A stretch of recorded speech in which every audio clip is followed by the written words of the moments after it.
Thank you, Mr. Chairman. And thank you all three for being here today.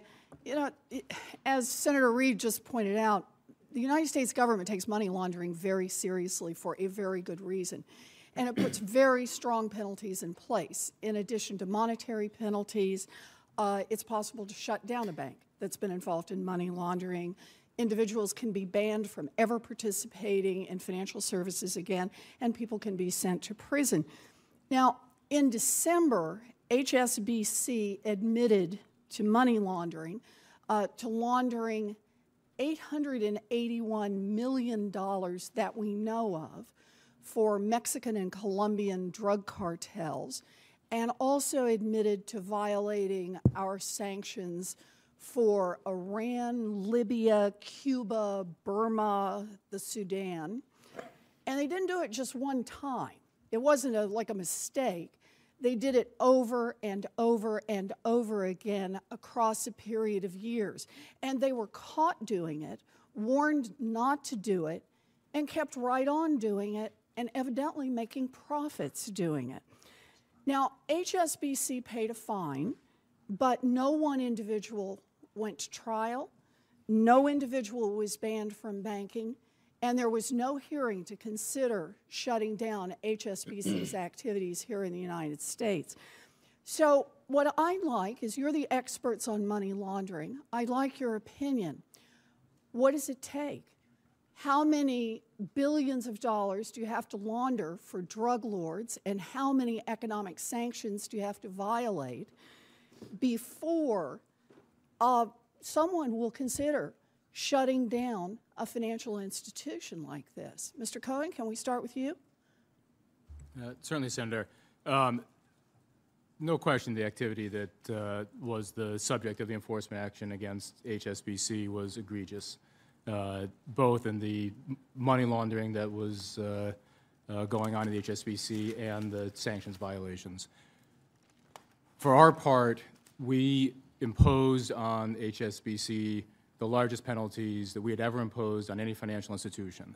We looked at the facts and determined that the appropriate response there was a very, very significant penalty against the institution. Let me just move you along here, though, on the point, Mr. Cohen. My question is, given that this is what you did, what does it take to get you to move toward even a hearing, even considering shutting down banking operations for money laundering? So, Senator, we at the Treasury Department, under OFAC and FinCEN authority, don't have the authority to shut down a financial institution. I understand that. I'm asking, in your opinion, you are the ones who are supposed to be the experts on money laundering. You work with everyone else, including the Department of Justice. In your opinion, how many billions of dollars do you have to launder for drug lords before somebody says, we're shutting you down? Well, I think the authority to pull a license, pull the charter, is the authority that is committed to the supervisors, to the OCC, the Fed, whoever the supervisor may be.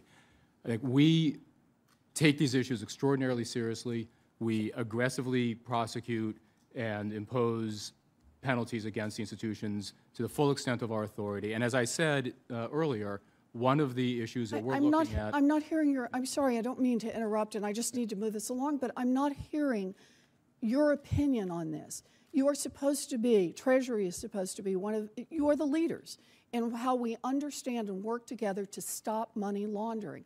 And I'm asking, what does it take even to say, here's where the line is. We're going to draw a line here, and if you cross that line, you're at risk for having your bank closed.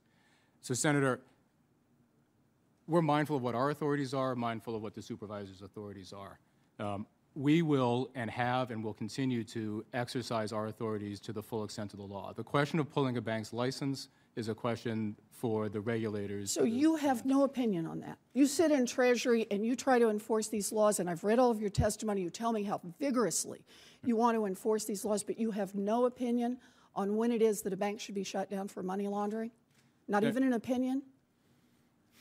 Of course, we have views on... That's what I asked you for, your views. But I'm not going to get into some hypothetical line-drawing exercise. Well, it's somewhere beyond $881 million of drug money. Well, Senator, the actions, and I'm sure the regulators can address this issue, the actions that we took in the HSBC case, we thought were appropriate in that instance. Governor Powell, perhaps you can help me out here? Sure. So the authority to shut down an institution or hold a hearing about it, I believe, is triggered by a criminal conviction. And that is not something, we don't do criminal investigation, we don't do trials or anything like that. We do civil enforcement, and in the case of HSBC, we gave essentially the statutory maximum civil money penalties, and we gave very stringent cease and desist orders, and we did what we have the legal authority to do. I appreciate that, Mr. Powell. So you're saying you had no advice to the Justice Department on whether or not this was an appropriate case for a criminal action? So the way it works is the Justice Department has total authority. This is the heart of what they do. It's the heart of their jurisdiction to decide who gets prosecuted and for what. It's not our jurisdiction. They don't do monetary policy. They don't give us advice on that. We cooperate with them, and we discuss with them. We collaborate with them, and we did on HSBC. They ask us specific questions. How does this statute apply? What would happen if we did this? We answer those questions. That's what we do. So what you're saying to me is you are responsible for these banks. And again, I read your testimony, and you talk about the importance of vigorous enforcement here. But you're telling me you have no view when it's appropriate to consider even a hearing to raise the question of whether or not these banks should have to close their operations when they engage in money laundering for drug cartels? I'll tell you exactly when it's appropriate. It's appropriate where there's a criminal conviction. And so you have no view on it until after the Justice Department has done that? Again, the Justice Department makes that decision. We play our role in that. We have a constant dialogue with them around not just essentially a broad range of violations that take place. We always have the Justice Department involved. But when they make these decisions, they make them themselves. So I understand that I'm over my time. And I'll just say here, if you're caught with an ounce of cocaine, the chances are good you're going to go to jail. If it happens repeatedly, you may go to jail for the rest of your life. But evidently, if you launder nearly $1 billion for drug cartels and violate our international sanctions, your company pays a fine and you go home and sleep in your own bed at night. Every single individual associated with this. And I think that's fundamentally wrong.